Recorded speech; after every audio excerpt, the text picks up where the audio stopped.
Assalamualaikum semuanya. Apa kabar kalian?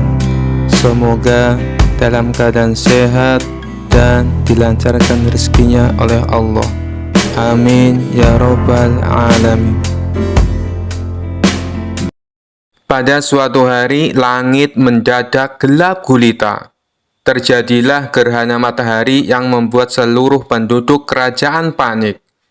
Raja pun memanggil para penasehatnya untuk mencari tahu apa yang terjadi. Di tengah kerumunan, Abu Nawas tiba-tiba berseru, "Wahai Baginda, saya tahu apa yang terjadi." Raja yang penasaran langsung bertanya, "Apa yang kau tahu, Abu Nawas?" "Matahari sedang menangis, Baginda," jawab Abu Nawas dengan yakin. Mendengar jawaban Abu Nawas, semua orang terdiam. Ada yang tertawa, ada yang menggeleng-gelengkan kepala. Raja pun ikut tersenyum mendengar jawaban konyol Abu Nawas. "Mengapa matahari menangis, Abu Nawas?" tanya Raja penasaran. "Karena matahari merasa kesepian, Baginda. Ia iri melihat bulan yang selalu ditemani bintang-bintang," jawab Abu Nawas dengan polos. Raja dan para penasehatnya semakin terpingkal-pingkal mendengar penjelasan Abu Nawas. Namun Abu Nawas tetap bersikeras dengan jawabannya. "Kalau begitu, bagaimana cara kita menghibur matahari?" tanya Raja sambil menahan tawa. "Kita harus mengadakan pesta besar-besaran, Baginda," jawab Abu Nawas. "Kita undang semua bintang dan bulan untuk ikut berpesta. Dengan begitu, matahari tidak akan merasa kesepian lagi." Raja dan para penasehatnya semakin terpingkal-pingkal. Mereka tidak menyangka Abu Nawas bisa memberikan ide yang sangat konyol. "Idemu sangat bagus, Abu Nawas," kata Raja sambil menahan tawa. "Tapi bagaimana caranya kita mengundang bulan dan bintang-bintang?" "Kita bisa menggunakan trompet ajaib, Baginda," jawab Abu Nawas. "Dengan trompet ajaib itu, suara kita akan terdengar sampai ke langit." Raja dan para penasehatnya semakin bingung dengan ide-ide konyol Abu Nawas. Mereka tidak tahu harus berkata apa lagi. Akhirnya gerhana matahari pun berakhir. Langit kembali terang. Raja dan para penasehatnya pun lega. "Terima kasih atas ide-idemu, Abu Nawas," kata Raja sambil tersenyum. "Meskipun ide-idemu sangat konyol, setidaknya kau sudah berusaha menghibur kami." Abu Nawas pun tersenyum. Ia merasa senang karena telah berhasil menghibur Raja dan para penasehatnya. Kisah selanjutnya. Kisah ini bermula ketika Abu Nawas sedang nongkrong di warung bersama kawan-kawannya. Salah satu kawannya lalu bertanya, "Hei Abu Nawas, menurutmu apakah makan pada siang hari bisa membatalkan puasa?" Abu Nawas menjawab, "Masa kayak gitu saja kalian tidak tahu? Tentu saja puasanya batal." "Oh begitu ya. Begini Abu Nawas, kamu kan terkenal cerdik. Adakah makanan yang bila dimakan tidak membatalkan puasa?" tanya kawan lainnya. "Ada, yaitu makanan asli langsung dari surga. Kalian bebas memakannya sampai kenyang," jawab Abu Nawas. "Itu sih mustahil, Abu Nawas. Yang saya tanyakan makanan di dunia," timpal kawannya. "Tentu saja ada, yaitu ayam bakar dan sop kambing.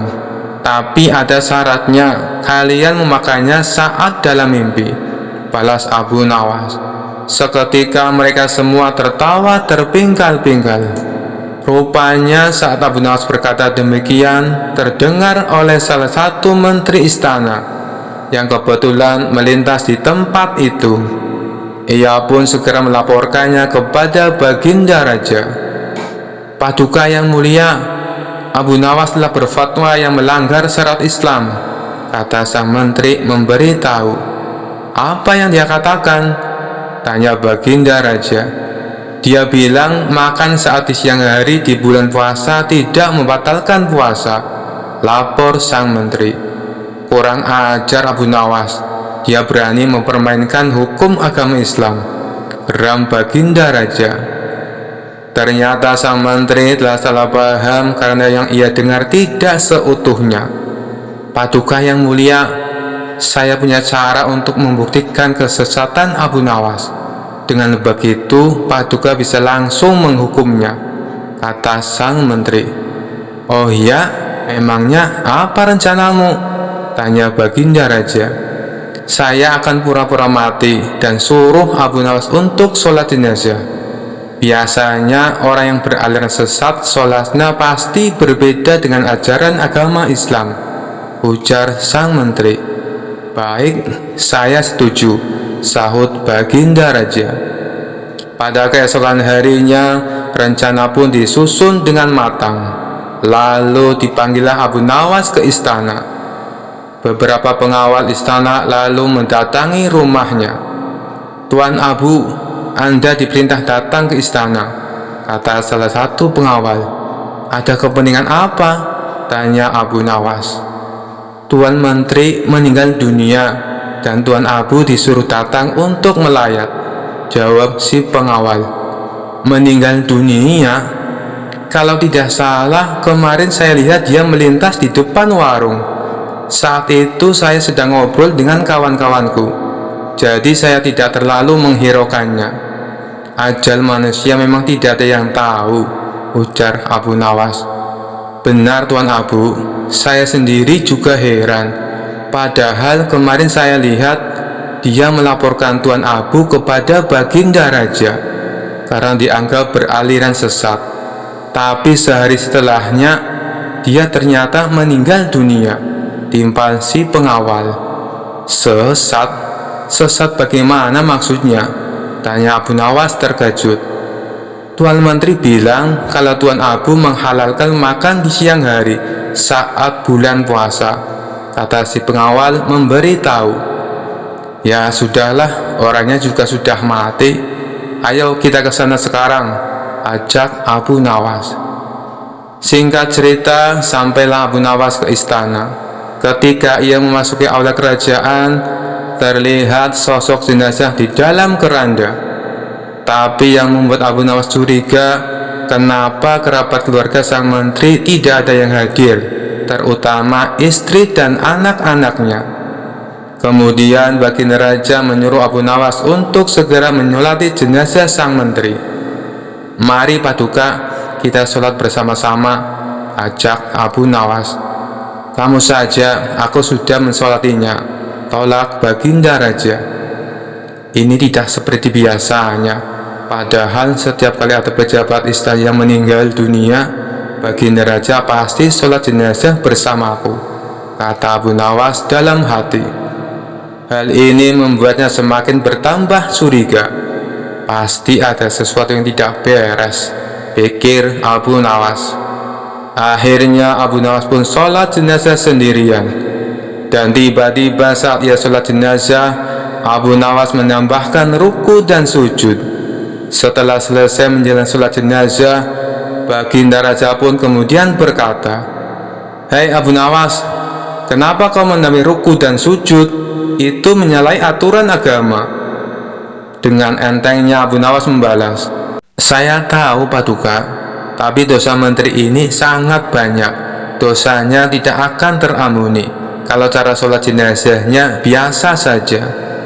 Coba Paduka Raja pikirkan, dia telah memfitnah saya beraliran sesat, padahal dia tidak mendengarnya secara utuh. Kemudian Abu Nawas menjelaskan duduk permasalahan yang sebenarnya. Mendengar hal itu, Tuan Menteri yang berpura-pura mati langsung bangkit berdiri. Kurang ajar kau Abu Nawas, justru kamu yang dosanya sangat banyak, bentak Tuan Menteri tak terima. Lihatlah Paduka, jenazahnya hidup kembali, teriak Abu Nawas sambil berlari berpura-pura ketakutan. Sementara Baginda Raja spontan tertawa terpingkal-pingkal dengan ulah Abu Nawas ini. Kisah selanjutnya. Dikisahkan ada seorang bernama Ilham Alimuddin. Dia dulunya merupakan jenderal perang yang sangat terkenal, ahli siasat perang, jago negosiasi, dan juga kaya raya. Tapi karir berperangnya terhenti setelah mengalami kelumpuhan saat memimpin perang melawan Bizantium. Tidak berselang lama, anak istrinya juga ikut terbunuh. Ia pun akhirnya memilih untuk pensiun menjadi tentara. Sang jenderal ini hidup sendirian dengan kekayaannya yang berlimpah. Meskipun sudah tua dan menderita kelumpuhan, naluri menantang orang masih melekat dalam diri sang jenderal. Tapi kali ini bukan menantang adu kekuatan fisik, melainkan adu kekuatan pikiran. Tampaknya ia bukan hanya ingin dikenal sebagai jenderal perang, tetapi ia juga ingin dikenal sebagai tokoh paling cerdik dan pandai di kota Baghdad. Untuk itulah, dia tak segan-segan memberikan banyak hadiah bagi siapa saja yang bisa menjawab teka-tekinya. Sampai hari ini, sudah 100 orang yang lebih yang dia tantang. Namun tak satu pun dari mereka yang berhasil mengalahkannya. Total pertanyaan yang diajukan jenderal ada 3. Tapi yang unik dari permainan ini, apabila berhasil menjawab soal pertama dan kedua, tetapi gagal menjawab pertanyaan yang ketiga, maka semua hadiahnya menjadi gugur. Hal inilah yang membuat orang-orang kesal dengan sang jenderal. "Aku kesal dengan sang jenderal yang lumpuh itu," kata seseorang kepada kawannya. "Pertanyaan pertama dan kedua berhasil aku jawab dengan benar. Tapi pas pertanyaan ketiga, dia tanya, siapakah malaikat yang menyiksa manusia? Langsung saja aku jawab malaikat Malik. Dia bilang jawabanku itu katanya salah." "Loh, bukannya jawabanmu itu benar?" tanya kawannya heran. Kamu juga salah. Aku kira kamu pintar. Yang benar itu malaikat Zabaniyah. Malaikat-malaikat hanya penjaga neraka," timpal orang tersebut kepada kawannya. Suatu hari, datanglah seorang pemuda ke rumah sang jenderal. Pemuda ini sangat terkenal pandai dan cerdik di kotanya. Ia menerima tantangan sang jenderal untuk menjawab teka-tekinya. Namun, seperti tamu-tamu yang lainnya, pemuda itu gagal mengalahkan sang jenderal. Karena kesal dan kecewa, pemuda itu pun berkata, "Wahai jenderal, apakah Tuan berani menantang Abu Nawas?" "Wah, ide bagus itu. Sampaikan kepada Abu Nawas, saya menantang dia." Maka pergilah pemuda itu ke rumah Abu Nawas dan menyampaikan tantangan tebal dari sang jenderal. Sementara sang jenderal menyiapkan materi yang lain dari biasanya. Bisa dibilang, kali ini teka-tekinya sangat sulit dipecahkan. Itu karena mengingat reputasi Abu Nawas adalah pujangga yang cerdik dan mempunyai 1001 akal. Oleh karenanya, sang jenderal sangat berhati-hati dan tidak sembarangan dalam membuat pertanyaan. Esok harinya, datanglah Abu Nawas ke rumah sang jenderal. "Silakan masuk Abu Nawas," sambut sang jenderal kepada Abu Nawas. Ternyata sang jenderal telah menyiapkan hidangan untuk tamu istimewanya itu. Setelah selesai makan dan minum, sang jenderal tanpa basa-basi mengutarakan niatnya. "Begini Abu Nawas, saya ada 3 pertanyaan untuk kamu. Kalau kamu bisa menjawabnya, dan ini khusus untuk kamu, hadiahnya akan saya tambah 2 kali lipat. Bukan 100.000 dirham, tetapi 200.000 dirham." Abu Nawas langsung terperanjat dengan hadiah yang ditawarkan oleh sang jenderal. "Namun ada syaratnya Abu Nawas. Kalau kamu tidak bisa menjawab semua pertanyaanku, sebagai hukumannya kamu harus berpidato di depan umum. Kalau aku adalah orang yang paling pintar di kota Baghdad," ucap sang jenderal kepada Abu Nawas. Tanpa menunggu lama, Abu Nawas langsung mengiyakan tawaran sang jenderal. "Baiklah Abu Nawas, sekarang kita mulai saja," sahut sang jenderal. "Tapi sebelumnya tutup matamu dengan kain ini. dan engkau harus menggendongku karena aku akan mengajakmu ke suatu tempat. Maka dengan mata tertutup kain, Abu Nawas menggendong sang jenderal. Kemudian, sang jenderal mengajak Abu Nawas ke tempat peternakan unta miliknya, di mana tempat itu tidak pernah dimasuki oleh orang lain. "Berhenti Abu Nawas," kata sang jenderal. "Pertanyaan pertama, katakan apa yang ada di hadapanmu," tanya sang jenderal. "Ini gila, mana mungkin saya tahu dengan keadaan mata tertutup," pikir Abu Nawas. Tapi dengan cekatan, Abu Nawas langsung menjawab, "Di depan saya ada peternakan unta, Tuan Jenderal."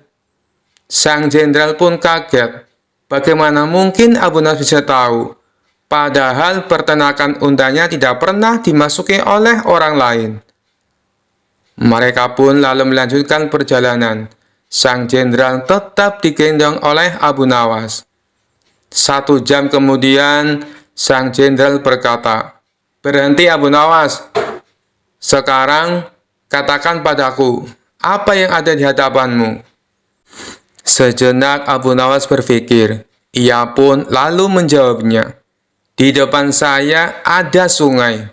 Di sekitarnya ada pohon tin dan pohon zaitun," jawab Abu Nawas. Sang jenderal kembali dibuatnya kaget. Bagaimana mungkin Abu Nawas bisa menjawabnya dengan tepat? Dia pasti mempunyai ilmu sihir, pikir sang jenderal. "2 pertanyaan sudah kamu jawab dengan benar," ujar sang jenderal. "Mari kita lanjutkan perjalanan untuk pertanyaan terakhir," ajak sang jenderal. Sang jenderal kemudian menuntun Abu Nawas melewati gurun, hingga sampailah mereka berdua ke tempat pelacuran yang terletak di tengah-tengah padang pasir. "Berhenti Abu Nawas. Sekarang katakan padaku, apa yang ada di hadapanmu?" tanya sang jenderal. Abu Nawas tidak langsung menjawab. Ia berkonsentrasi penuh. Kemudian pelan-pelan dia menjawab, "Di depan saya ada wanita telanjang, Tuan Jenderal." Sang jenderal pun kaget bukan main. Semua pertanyaannya bisa dijawab dengan tepat oleh Abu Nawas dengan mata tertutup. Sesuai kesepakatannya, akhirnya esok paginya sang jenderal menyerahkan hadiahnya di depan istana dan disaksikan oleh baginda raja dan masyarakat. Tapi sebelum memberikan hadiahnya, sang jenderal berpidato menceritakan pengalaman mereka berdua. "Wahai Abu Nawas, saya masih penasaran. Bagaimana kamu bisa menjawab semua pertanyaanku, sedangkan kedua matamu tertutup kain?" tanya sang jenderal. "Itu mudah saja, Tuan Jenderal," jawab Abu Nawas. "Ketika Tuan mengajukan pertanyaan pertama, kaki saya menginjak kotoran unta. Dari situlah saya menebak kalau saya berada di peternakan unta." Baginda Raja tersenyum mendengar jawaban Abu Nawas, sedangkan sang jenderal hanya bisa geleng-geleng kepala. "Lalu dengan pertanyaan kedua, bagaimana kamu bisa menjawab dengan tepat?" tanya sang jenderal. Abu Nawas kembali menjawab, "Meskipun mata saya tertutup, tapi telinga saya bisa mendengar adanya suara air mengalir dan burung puyuh yang berkicau. Burung puyuh hanya mau makan biji-bijian buah tin dan zaitun. Sedangkan pohon tin dan zaitun hanya tumbuh di pinggiran sungai." Lagi-lagi baginda raja tersenyum. Sang jenderal dibuatnya terperangah dengan jawaban Abu Nawas. "Baiklah, semua jawabanmu itu masuk akal. Tapi kenapa kamu juga bisa menebak dengan tepat atas pertanyaan yang ketiga?" tanya sang jenderal penasaran. Dengan entengnya Abu Nawas menjawab, "Itu sangat mudah sekali, Tuan. Saat Tuan menyuruh saya berhenti, tiba-tiba saja saya merasakan ular Tuan bergerak-gerak di punggung saya." "Nut-nutan, Tuan Jenderal," jawab Abu Nawas sambil menahan tawa. "Dari situlah saya bisa mengetahui kalau di depan saya ada wanita telanjang." Spontan saja Baginda Raja ikut tertawa terpingkal-pingkal mendengarnya. Sedangkan sang jenderal hanya bisa tersenyum kecut menahan rasa malu. Kisah selanjutnya. Tidak seperti biasanya, di istana Raja Harun al-Rasyid terlihat ramai banyak tamu berkumpul. Ternyata ada pertemuan para ulama bersama Baginda Raja. Setelah selesai membicarakan berbagai masalah agama dan negara, di sela-sela waktu santainya, sang raja melontarkan pertanyaan kepada para ulama. Adakah di antara kalian yang tahu kira-kira Allah sedang apa sekarang? Tentu saja pertanyaan itu tak lazim, namun memang begitulah karakter Baginda Raja. Apakah Paduka tidak mempercayai keberadaan Allah? Tanya balik salah satu dari mereka.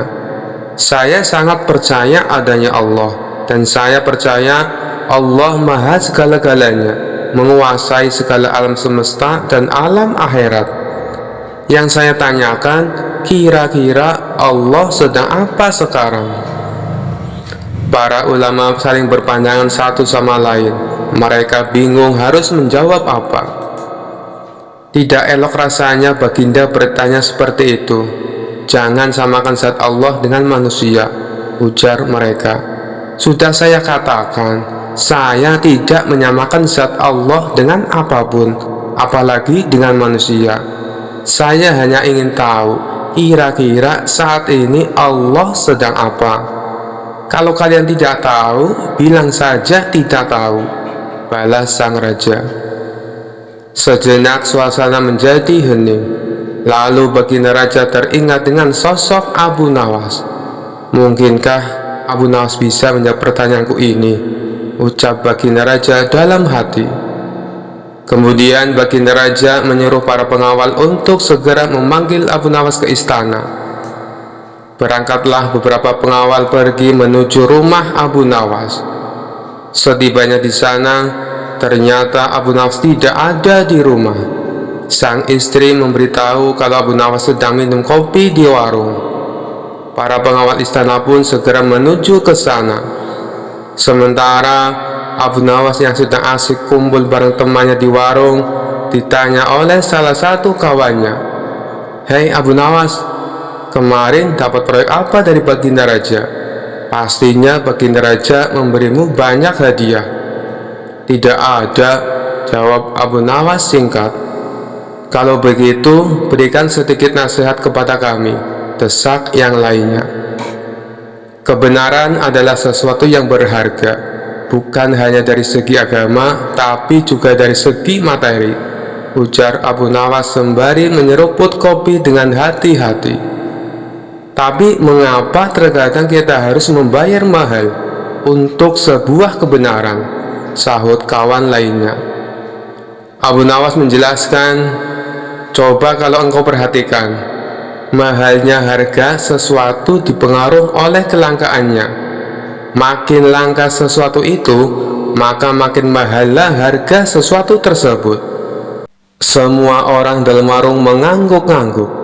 Benar juga apa yang kamu katakan Abu Nawas, ujar salah satu dari mereka. Belum lagi Abu Nawas menghabiskan kopinya, tiba-tiba datang beberapa orang pengawal istana. Abu Nawas, kamu dipanggil untuk menghadap Baginda Raja sekarang. Dengan pakaian seadanya, Abu Nawas pun pergi ke istana bersama beberapa pengawal kerajaan. Setibanya di istana, terlihat tampak beberapa ulama sedang berkumpul.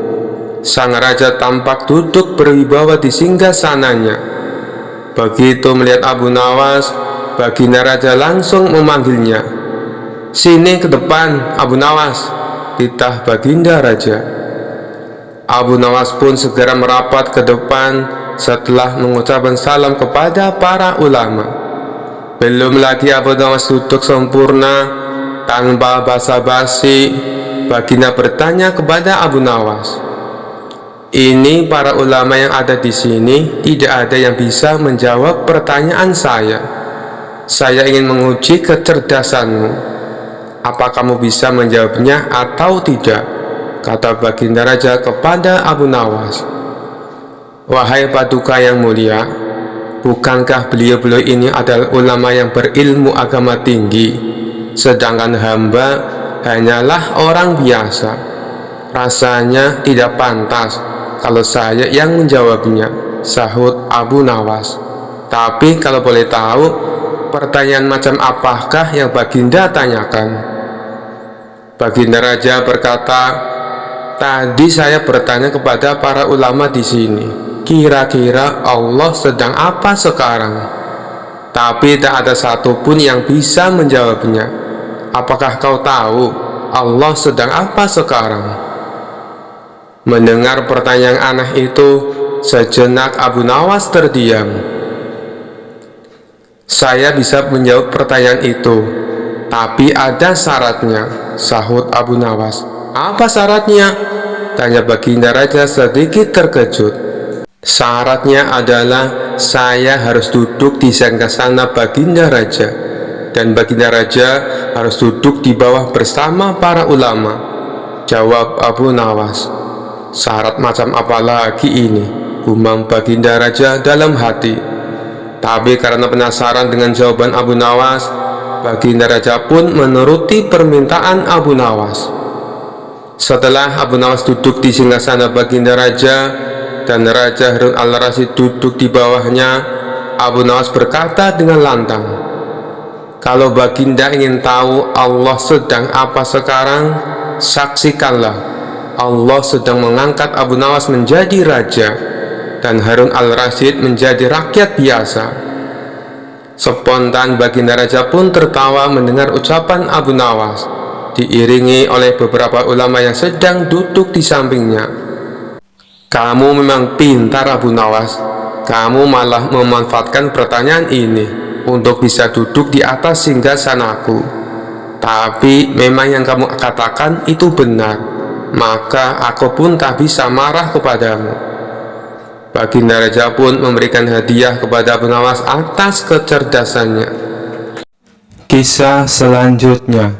Suatu ketika Abu Jahal yang merupakan tetangga dekat Abu Nawas sedang mempersiapkan pesta besar di rumahnya. Hampir semua kerabat dan tetangga terdekat diundang kecuali Abu Nawas. Meski demikian, Abu Nawas tidak menaruh rasa benci kepada Abu Jahal, sebab ia tahu persis wataknya. Mengenai pesta yang akan Abu Jahal adakan tanpa mengundang Abu Nawas, sebenarnya hanya bertujuan ingin membalas dendam. Pasalnya selama ini usaha Abu Jahal untuk mengerjai Abu Nawas selalu gagal.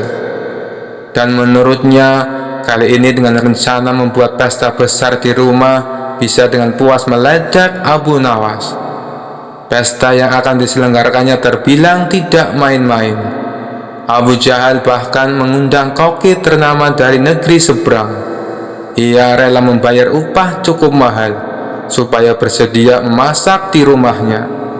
Tentu saja karena yang memasak adalah koki ternama, cita rasa masakan yang dibuatnya pastilah lezat dan menggugah selera. Kala itu Abu Nawas yang sedang duduk di depan rumah tanpa sengaja mencium aroma masakan yang begitu lezat. Betapa nikmatnya aroma masakan ini, apalagi kalau sampai memakannya, gumam Abu Nawas. Ia pun penasaran dari mana asal aroma masakan itu. Abu Nawas lalu berjalan menelusuri mencari asal bau masakan yang lezat tersebut. Dan ternyata berasal dari rumah Abu Jahal yang sedang mempersiapkan pesta. Melihat kehadiran Abu Nawas di rumahnya, terbesit di benak Abu Jahal untuk meledeknya. Tapi ternyata itu tidak jadi dilakukan, sebab Abu Jahal mendapatkan ide yang lebih konyol. Abu Nawas, ngapain kamu di situ? Teriak Abu Jahal. Abu Nawas yang sedang asik menghirup aroma masakan langsung kaget mendengar teriakan Abu Jahal. Tidak ngapa-ngapain Abu Jahal, sahutnya. Kamu jangan bohong Abu Nawas, kurang ajar, kamu pasti sedang mencuri bau masakanku, timpal Abu Jahal. Namun Abu Nawas tidak menghiraukan Abu Jahal. Ia memilih balik ke rumah. Tapi ketika baru saja melangkah, Abu Jahal langsung menghalanginya. Tunggu, kamu tidak boleh pergi seenaknya. Kamu harus membayar bau masakan yang kamu curi, bentak Abu Jahal. Perkataan Abu Jahal ini sempat membuat Abu Nawas heran dan terkejut. Apa? Bayar? Hanya mencium bau masakan disuruh bayar? Tanya Abu Nawas tidak percaya. Benar, karena masakanku ini dibuat oleh koki profesional dengan bayaran mahal, jawab Abu Jahal sombong. Dikarenakan tidak ada yang mau mengalah, pertengkaran kedua orang ini mengundang perhatian warga setempat. Para warga pun langsung mengerumuni mereka berdua dengan tujuan melerai. Sudah, begini saja, daripada kalian ribut di sini, lebih baik masalah ini kalian bawa ke pengadilan. Biar Tuan Hakim yang menentukan siapa yang benar dan siapa yang salah. Saran dari salah seorang warga. Baik, saya tidak takut. Ayo kita ke rumah Tuan Hakim, tantang Abu Jahal. Maka keduanya pun diantar warga pergi menuju rumah Tuan Hakim. Ada masalah apa ini? Tanya Tuan Hakim. Abu Nawas lalu menceritakan secara detail kronologi masalah yang dialami. Masa sih hanya mencium bau masakan disuruh bayar Tuan Hakim? Ini kan aneh, kata Abu Nawas heran. Abu Jahal tidak mau kalah berargumen. Tuan Hakim, bila seseorang mengambil sesuatu milik orang lain, sedangkan orang lain itu tidak ikhlas, bukankah itu namanya mencuri? Tanya Abu Jahal. Benar, orang tersebut bersalah dan bisa dituntut hukuman, jawab Tuan Hakim. Nah, begitu juga dengan hamba Tuan Hakim. Di rumah hamba sedang memasak makanan lezat, dan Abu Nawas ini telah menghirup aroma masakan yang berasal dari rumah hamba, sedangkan hamba tidak ikhlas Tuan Hakim. Bukankah itu termasuk perbuatan mencuri? Tanya Abu Jahal lagi. Oleh karena itu hamba menuntut supaya Abu Nawas membayarnya, kata Abu Jahal melanjutkan. Ada benarnya ucapan Abu Jahal, tapi masa iya hanya gara-gara mencium masakan harus disuruh bayar, pikir Tuan Hakim. Sementara Abu Nawas melihat gelagat Tuan Hakim yang tampak kebingungan menangani masalah ini, Abu Nawas tahu kalau Tuan Hakim adalah orang yang bijak, tapi karena pintarnya Abu Jahal dalam mengolah kata, membuat Tuan Hakim jadi kebingungan. Begini saja Tuan Hakim, hamba mengaku bersalah dan hamba bersedia membayar, ujar Abu Nawas. Tapi Abu Nawas, apa kamu yakin? Tanya Tuan Hakim merasa tidak tega. Ya Tuan Hakim, hamba tidak keberatan, jawab Abu Nawas. Baiklah, Abu Jahal, berapa Abu Nawas harus membayarmu? Tanya Tuan Hakim. 100 dinar Tuan Hakim, jawab Abu Jahal. 100 dinar? Yang benar saja kamu, tanya Tuan Hakim terkejut. Hamba serius Tuan Hakim, masakan yang bawanya dicium Abu Nawas itu hidangan yang mahal. Belum lagi koki yang masak sengaja didatangkan dari negeri seberang.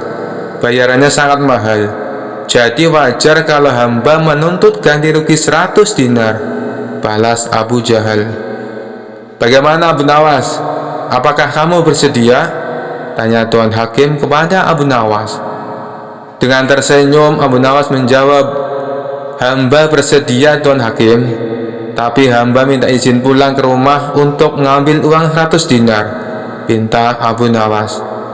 Abu Nawas lalu dipersilakan pulang untuk mengambil uangnya. Enak kau Abu Nawas, kali ini aku berhasil mengerjaimu dan aku juga mendapatkan uang 100 dinar, kata Abu Jahal dalam hati penuh kegirangan. Tidak berapa lama kemudian Abu Nawas kembali dengan membawa uang 100 dinar. Tuan Hakim, kantong yang hamba bawa ini isinya koin emas berisi 100 dinar. Tapi sebelumnya hamba ingin memperlihatkan kepada Tuan Hakim supaya benar-benar percaya kalau uang di dalam kantong ini berjumlah 100 dinar, tutur Abu Nawas. Abu Nawas lalu memberikan kantongnya kepada Tuan Hakim dan disuruh menghitung jumlahnya. Setelah selesai menghitung, Tuan Hakim pun mengembalikan kepada Abu Nawas. Benar Abu Nawas, uangnya berjumlah 100 dinar, ucap Tuan Hakim. Kemudian Abu Nawas menggoyang-goyangkan kantong tersebut hingga terdengar suara gemerincing kepingan uang yang berasal dari kantong miliknya. "Hai Abu Jahal, apakah kau mendengar suara kepingan uang ini?" tanya Abu Nawas. "Ya, aku mendengarnya. Sini, berikan uangnya kepadaku," pinta Abu Jahal tidak sabar. "Bukannya barusan aku sudah memberimu, kenapa malah minta uang ini?" ujar Abu Nawas. "Mana, sepeser pun aku belum menerimanya," protes Abu Jahal. Agar keributan tidak terjadi lagi, Tuan Hakim lalu menengahi. "Maksudnya bagaimana Abu Nawas? Aku tidak mengerti," tanya Tuan Hakim. "Begini Tuan Hakim, yang hamba curikan bau masakan, bukan masakannya. Jadi hamba membayarnya pakai suara duitnya saja, bukan duitnya," kata Abu Nawas menjelaskan. Mendengar itu, Tuan Hakim pun manggut-manggut membenarkan ucapan Abu Nawas. "Bagaimana Abu Jahal? Apakah kau keberatan?" tanya Tuan Hakim. Abu Jahal hanya terdiam. Ia tidak menyangka Abu Nawas bisa sampai secerdik itu. Dia pun kecewa karena gagal mendapatkan uang 100 dinar.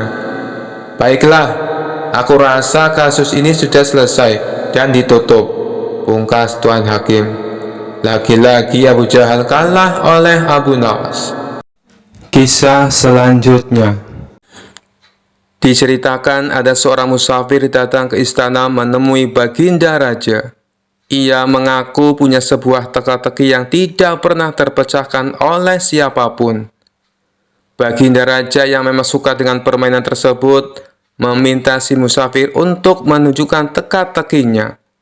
"Apakah teka-tekimu berupa pertanyaan?" tanya Baginda Raja. "Bukan Paduka yang mulia," jawab si musafir. "Baiklah, coba tunjukkan padaku. Barangkali aku bisa menebaknya," balas Baginda Raja. Kemudian si musafir membuat garis lingkaran dengan menggunakan tongkatnya. "Silahkan Paduka," jawab si musafir. "Apa yang harus aku jawab? Bukankah itu hanya sebuah lingkaran?" tanya Baginda Raja bingung. "Jawabannya bukan dengan kata-kata Paduka, tapi Paduka harus membuat garis di antara lingkaran itu," jelas si pemuda. Mendengar hal itu, Baginda Raja bertambah bingung. Akhirnya Baginda Raja mengundang para pejabat istana dan seluruh orang terbelajar untuk menjawab teka-teki yang aneh itu. Akan tetapi, mereka semua tidak ada yang bisa menebaknya. Jangankan untuk menebak, untuk memahami maksud teka-tekinya saja, mereka sama sekali tidak tahu. Hal ini membuat Baginda Raja menjadi marah. "Jika kalian tidak dapat menjawab teka-teki orang ini, maka aku akan berikan seluruh kekayaan kalian kepadanya," ancam Baginda Raja. Seluruh pejabat istana dan orang-orang terbelajar pun mulai gelisah. Lalu mereka meminta waktu 24 jam untuk memahami teka-teki tersebut. Baginda Raja pun menyetujui permintaan mereka. Namun setelah sehari berlalu, mereka masih saja belum menemukan solusinya. "Bagaimana? Apakah kalian sudah mendapatkan jawabannya?" tanya Baginda Raja. "Ampun Paduka yang mulia, kami sangat bingung. Jangankan untuk menjawab teka-tekinya, memahami maksudnya saja kami tidak tahu," jawab salah satu dari mereka. "Tapi saya punya solusinya Paduka. Sebaiknya kita undang saja Abu Nawas. Saya kira tidak ada seorang pun kecuali dia yang dapat memberikan jawaban dengan tepat untuk teka-teki seperti ini," kata mereka melanjutkan. "Baiklah, sekarang kalian cari Abu Nawas dan bawa dia ke sini," perintah Baginda Raja. Maka mereka pun pergi ke rumah Abu Nawas untuk meminta pertolongan. Di depan Abu Nawas, para pejabat istana ini mengadukan permasalahan yang dihadapinya. "Tolonglah kami Abu Nawas. Kalau sampai teka-teki ini tidak terjawab, seluruh harta kekayaan kami akan diberikan kepada orang musafir itu," pinta mereka. "Kalau aku bisa menjawabnya, "Apa yang akan aku dapatkan?" tanya Abu Nawas. "Kami akan memberikanmu keledai yang bagus. Nanti kami akan mengajakmu ke pasar hewan. Kamu boleh pilih keledai mana yang kamu sukai," jawab mereka. Mengetahui hadiah yang akan didapatkan, Abu Nawas seketika menjadi semangat. "Ayo, kita ke istana sekarang," ajak Abu Nawas. Mereka pun lalu berangkat bersama-sama. Sesampainya di sana, Abu Nawas langsung menghampiri si musafir. "Tunjukkan padaku teka-tekimu. Aku siap menjawabnya," pinta Abu Nawas. Orang musafir itu segera membuat garis lingkaran dengan tongkatnya. Kemudian menatap Abu Nawas. Tanpa ragu-ragu, Abu Nawas menarik sebuah garis di tengah-tengah lingkaran dan membelahnya menjadi dua. Lalu si musafir membuat garis lingkaran lainnya. Kali ini, Abu Nawas menjawabnya dengan membuat garis dan membelahnya menjadi 4 bagian sama rata. Kemudian Abu Nawas berkata kepada si musafir sambil menunjukkan satu bagian. "Satu bagian ini adalah tanah, dan 3 bagian lainnya adalah air." Mendengar perkataan tersebut, musafir itu tahu bahwa Abu Nawas memahami maksudnya. Ia pun memuji kecerdasan Abu Nawas di hadapan Baginda Raja dan para menteri di istana. Akan tetapi, tidak berhenti sampai di situ. Si musafir meletakkan punggung tangannya di atas lantai. Dengan jari-jarinya menunjuk ke arah langit. Abu Nawas pun melakukan sebaliknya. Ia meletakkan jari-jarinya ke tanah dan punggung tangannya di atas. Untuk kedua kalinya si musafir memuji Abu Nawas. Lalu ia berkata kepada Baginda Raja, "Paduka Raja harusnya bangga memiliki orang pandai seperti dia." Baginda Raja menjawab, "Aku sungguh bingung dan tidak tahu maksudnya dengan teka-teki yang kau berikan dan jawaban yang Abu Nawas berikan." Kemudian si musafir menjelaskan, "Begini Paduka yang mulia, aku menggambar sebuah lingkaran. Maksudku adalah menunjukkan bahwa bumi adalah bulat." Abu Nawas lalu menjawabnya dengan membelah garis lingkaran itu menjadi 2 bagian. Dia hendak menunjukkan padaku bahwa dia juga percaya bahwa bumi itu memang bulat. Makanya dia membelahnya menjadi 2 bagian untuk menunjukkan arah utara dan selatan. Dan garis lingkaran yang aku buat kedua kalinya, Abu Nawas lalu membelahnya menjadi 4 bagian. Dia juga mengatakan padaku, 1 bagian adalah tanah dan 3 bagiannya adalah air. Apa yang dikatakan Abu Nawas adalah benar. Dan sewaktu saya meletakkan punggung tangan di atas lantai dengan jari-jarinya menunjukkan arah langit, maksudku adalah untuk menunjukkan pertanyaan tentang tanaman yang tumbuh dan bagaimana tanaman itu bisa tumbuh. Lalu dijawab oleh Abu Nawas, dia meletakkan jari-jarinya menghadap ke bawah lantai dengan punggung tangannya di atas. Maksudnya adalah dia ingin menunjukkan bahwa jawabannya adalah hujan dan sinar matahari. Setelah mendengar penjelasan tersebut, Baginda Raja tak habis pikir. "Seumur-umur aku baru tahu teka-teki itu. Ini sangat membingungkan tapi penuh makna, dan sama sekali tak terpikirkan olehku. Hanya orang-orang tertentu saja yang bisa menjawabnya," ujar Baginda Raja. "Oleh karena itulah, Paduka semestinya bangga. Di negeri Paduka ada orang cerdas seperti Abu Nawas," timpal si musafir. Karena salut dengan kecerdasan Abu Nawas, Baginda Raja memberinya hadiah berupa pundi-pundi uang. Sementara para pejabat istana yang terselamatkan oleh Abu Nawas mengucapkan terima kasih dan memberikannya seekor keledai. Kisah selanjutnya. Pada suatu hari, Baginda Raja dan para menteri tampak sedang berkumpul di istana. Mereka membicarakan ingin kembali menguji kecerdasan Abu Nawas. "Paduka yang mulia, untuk menghadapi Abu Nawas, sebaiknya kita minta bantuan seorang ulama yang ilmunya lebih tinggi dan cerdas," saran salah satu menteri. Dulu saya pernah melakukannya, tapi ternyata tebakan dari sang ulama dengan mudah dijawab oleh Abu Nawas, balas Baginda Raja. Begini Paduka, saya punya kenalan ulama dari negeri seberang. Beliau lebih cerdas dan berilmu tinggi. Saya kira dia bisa mengalahkan Abu Nawas, timpal sang menteri. Baiklah, hadapkan segera ulama itu ke istana, perintah Baginda Raja. Esok harinya, sang menteri mengajak ulama tersebut datang ke istana menghadap Baginda Raja. Wahai Tuan Syekh, saya membutuhkan bantuan Anda. Apakah Anda bisa membantuku? Kata Baginda Raja. Siap Paduka yang mulia. Kiranya bantuan apakah yang bisa hamba berikan? Tanya sang ulama.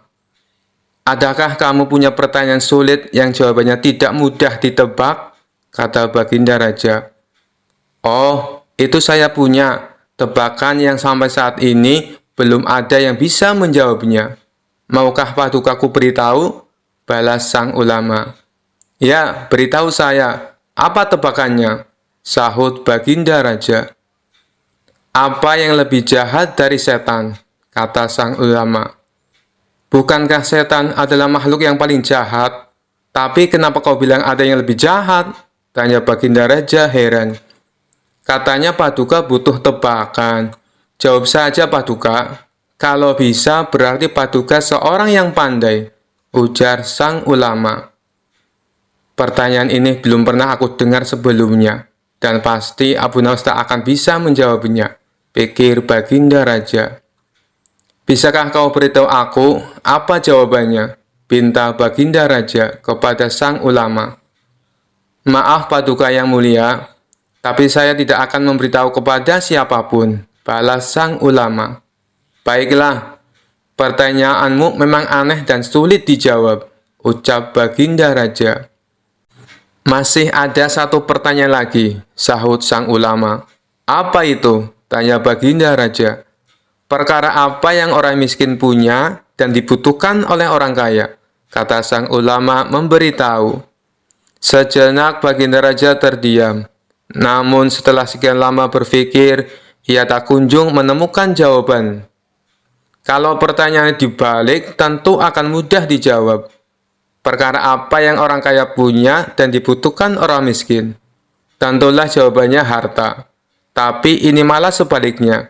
Ini yang membuat saya menjadi pusing, ujar Baginda Raja. Namanya saja tebakan Paduka, tentu penuh dengan teka-teki, timpal sang ulama. Kedua pertanyaanmu memang bagus dan tepat sekali untuk menantang Abu Nawas, puji Baginda Raja. Maka pada keesokan harinya, dipanggillah Abu Nawas menghadap Baginda Raja.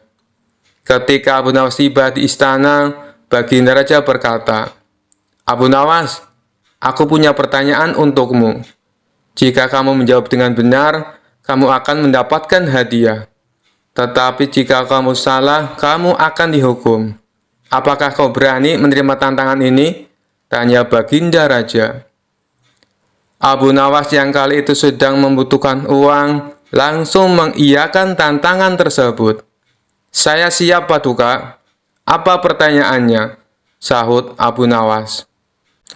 Apa yang lebih jahat dari setan? Tanya Baginda Raja. Yang lebih jahat dari setan adalah kedengkian kita, jawab Abu Nawas. Mendengar hal itu, Baginda Raja tercengang dengan jawaban Abu Nawas.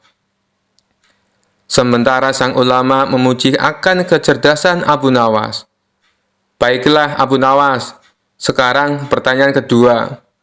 Apa yang dipunyai oleh orang miskin, tapi dibutuhkan oleh orang kaya? Tanya Baginda Raja. Jawabannya adalah harapan. Karena orang miskin punya harapan, sedangkan orang kaya butuh lebih banyak lagi, jawab Abu Nawas. Untuk kedua kalinya, Baginda Raja dibuat tercengang oleh kecerdasan Abu Nawas. Ia tak menyangka pertanyaan yang dianggapnya sulit dengan mudah dijawab oleh Abu Nawas. Begitu pula dengan sang ulama. Ia kembali memuji atas kecerdasan Abu Nawas. Sesuai dengan janji yang diucapkan Baginda Raja, kemudian memberi Abu Nawas hadiah. Kisah selanjutnya diceritakan Abu Nawas dan istrinya diundang oleh Baginda Raja untuk jamuan makan malam dalam rangka memperingati perkawinan emas sang raja. Karena diundang dalam acara itu, maka Abu Nawas dan istri tercinta yang cantik jelita mempersiapkan segala sesuatunya, mulai dari baju, perhiasan, dan harum-haruman. Kemudian Abu Nawas berkata kepada istrinya, "Istriku, hari ini kita harus tampil beda dari sebelumnya untuk menghargai undangan dari Baginda Raja. Berhias dan percantiklah dirimu, wahai istriku. Delima merahku yang cantik buat semua para tamu undangan dan raja terkesima." Mendengar pujian dari Abu Nawas, istrinya hanya tersenyum malu. Memang istrinya Abu Nawas terkenal dengan kecantikannya, tapi disembunyikan oleh cadar dan kerudung. Singkat cerita, Abu Nawas dan istrinya tiba di gerbang istana dan disambut oleh pengawal dan Perdana Menteri, kemudian diantar ke tempat perjamuan malam yang sudah dihadiri oleh para tamu undangan, termasuk Baginda Raja beserta keluarga kerajaan. Kemudian Raja langsung berdiri menyambut kedatangan Abu Nawas dan istrinya, serta mempersilahkan mengambil tempat di samping Raja. Tanpa basa-basi dan panjang lebar, Baginda Raja membuka acara tersebut dan memberikan kata sambutan yang ringkas dan pendek. Acara makan malam pun dimulai. Karena acara makan malam diadakan di luar istana, tepat di aula pertemuan, sehingga angin malam yang sepoi-sepoi langsung bisa menerpa para tamu undangan. Acaranya meriah dan penuh canda tawa dari para tamu undangan. Tanpa diduga-duga, tiba-tiba cuaca mulai berubah dan angin mulai bertiup agak kencang. Tanpa disengaja, hembusan angin menerpa cadar dari istrinya. Hal itu membuat wajah istrinya Abu Nawas tersingkap dan terbuka. Para tamu undangan termasuk Raja melihat wajah dari sang istri. Semua orang terkesima tanpa terkecuali. Raja pun terkagum-kagum dibuatnya. Dengan cekatan dan sigap, Abu Nawas menutup cadar istrinya yang terbuka tadi. Raja masih terkesima, dan dengan senyum kecil Raja berbisik halus ke telinga Abu Nawas, "Ternyata engkau menyimpan mutiara Baghdad, Abu Nawas." Kemudian Abu Nawas membalas bisikan Raja, "Justru karena mutiara, makanya saya sembunyikan dari tangan-tangan jahil yang tidak bertanggung jawab."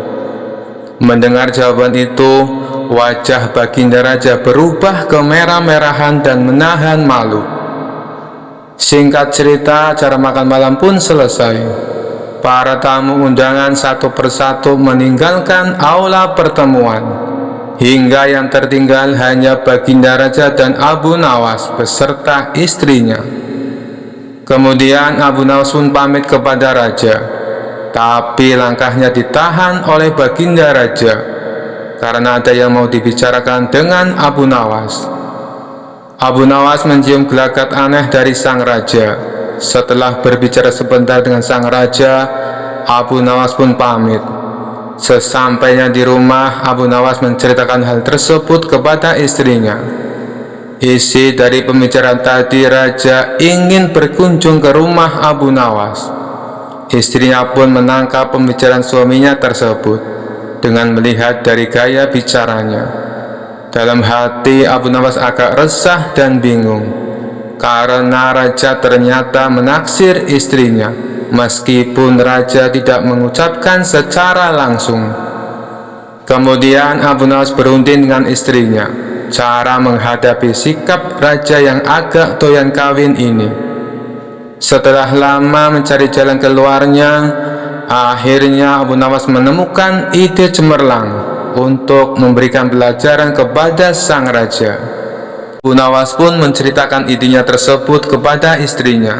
Singkat cerita, akhirnya hari yang dinanti pun telah tiba. Raja berkunjung ke rumah Abu Nawas ditemani beberapa pengawal dan menteri. Abu Nawas pun menyambut kedatangan raja dengan senyum-senyum. Kemudian mempersilakan duduk dan mencicipi makanan. Raja kagum dengan hidangan yang disajikan oleh Abu Nawas karena bentuk kue yang indah-indah dan cantik-cantik. Abu Nawas pun mempersilakan raja dan tamu yang lainnya untuk mencicipi kue yang telah disajikan. Raja dengan lahapnya menyantap makanan, mulai dari bentuk yang biasa sampai bentuk yang luar biasa.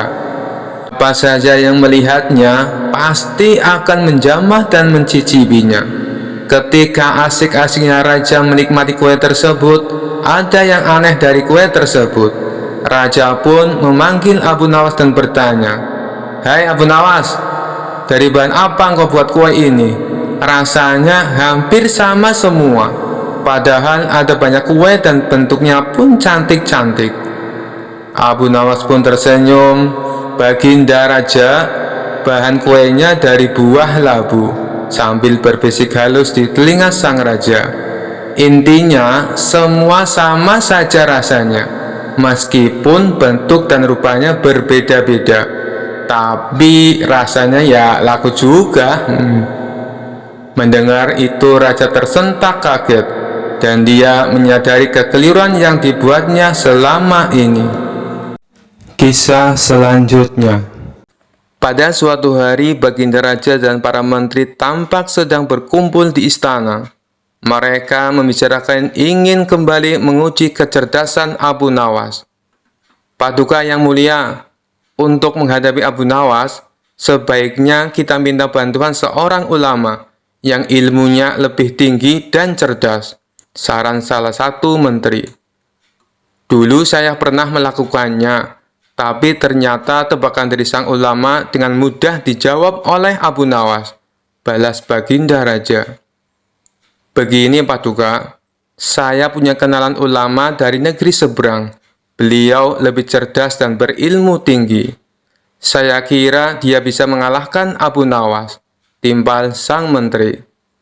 "Baiklah, hadapkan segera ulama itu ke istana," perintah Baginda Raja. Esok harinya, sang menteri mengajak ulama tersebut datang ke istana menghadap Baginda Raja. "Wahai Tuan Syekh, saya membutuhkan bantuan Anda. Apakah Anda bisa membantuku?" kata Baginda Raja. "Siap Paduka yang mulia. Kiranya bantuan apakah yang bisa hamba berikan?" tanya sang ulama. "Adakah kamu punya pertanyaan sulit yang jawabannya tidak mudah ditebak?" kata Baginda Raja. "Oh, itu saya punya. Tebakan yang sampai saat ini belum ada yang bisa menjawabnya. Maukah Padukaku beritahu?" balas sang ulama. "Ya, beritahu saya. Apa tebakannya?" sahut Baginda Raja. "Apa yang lebih jahat dari setan?" kata sang ulama. "Bukankah setan adalah makhluk yang paling jahat? Tapi kenapa kau bilang ada yang lebih jahat?" tanya Baginda Raja heran. "Katanya Paduka butuh tebakan. Jawab saja Paduka. Kalau bisa berarti Paduka seorang yang pandai," ujar sang ulama. "Pertanyaan ini belum pernah aku dengar sebelumnya, dan pasti Abu Nawas tak akan bisa menjawabnya," pikir Baginda Raja. "Bisakah kau beritahu aku apa jawabannya?" pinta Baginda Raja kepada sang ulama. "Maaf Paduka yang mulia, tapi saya tidak akan memberitahu kepada siapapun," balas sang ulama. "Baiklah, pertanyaanmu memang aneh dan sulit dijawab," ucap Baginda Raja. "Masih ada satu pertanyaan lagi," sahut sang ulama. "Apa itu?" tanya Baginda Raja. "Perkara apa yang orang miskin punya dan dibutuhkan oleh orang kaya?" kata sang ulama memberitahu. Sejenak Baginda Raja terdiam. Namun setelah sekian lama berpikir, ia tak kunjung menemukan jawaban. Kalau pertanyaan dibalik, tentu akan mudah dijawab. Perkara apa yang orang kaya punya dan dibutuhkan orang miskin? Tentulah jawabannya harta. Tapi ini malah sebaliknya. Ini yang membuat saya menjadi pusing, ujar Baginda Raja. Namanya saja tebakan Paduka, tentu penuh dengan teka-teki, timpal sang ulama. Kedua pertanyaanmu memang bagus dan tepat sekali untuk menantang Abu Nawas. Puji Baginda Raja. Maka pada keesokan harinya, dipanggillah Abu Nawas menghadap Baginda Raja. Ketika Abu Nawas tiba di istana, Baginda Raja berkata, "Abu Nawas, aku punya pertanyaan untukmu. Jika kamu menjawab dengan benar, kamu akan mendapatkan hadiah. Tetapi jika kamu salah, kamu akan dihukum. Apakah kau berani menerima tantangan ini?" Tanya Baginda Raja. Abu Nawas yang kali itu sedang membutuhkan uang, langsung mengiyakan tantangan tersebut. "Saya siap, Paduka." "Apa pertanyaannya?" sahut Abu Nawas. "Apa yang lebih jahat dari setan?" tanya Baginda Raja. "Yang lebih jahat dari setan adalah kedengkian kita," jawab Abu Nawas. Mendengar hal itu, Baginda Raja tercengang dengan jawaban Abu Nawas. Sementara sang ulama memuji akan kecerdasan Abu Nawas. "Baiklah Abu Nawas, sekarang pertanyaan kedua. Apa yang dipunyai oleh orang miskin, tapi dibutuhkan oleh orang kaya?" tanya Baginda Raja. Jawabannya adalah harapan. Karena orang miskin punya harapan, sedangkan orang kaya butuh lebih banyak lagi, jawab Abu Nawas. Untuk kedua kalinya, Baginda Raja dibuat tercengang oleh kecerdasan Abu Nawas. Ia tak menyangka pertanyaan yang dianggapnya sulit dengan mudah dijawab oleh Abu Nawas. Begitu pula dengan sang ulama. Ia kembali memuji atas kecerdasan Abu Nawas. Sesuai dengan janji yang diucapkan Baginda Raja, kemudian memberi Abu Nawas hadiah. Sekian dulu perjumpaan kita kali ini. Sampai bertemu lagi di kisah-kisah selanjutnya. Terima kasih yang sudah subscribe dan setia menonton channel ini. Wassalamualaikum warahmatullahi wabarakatuh.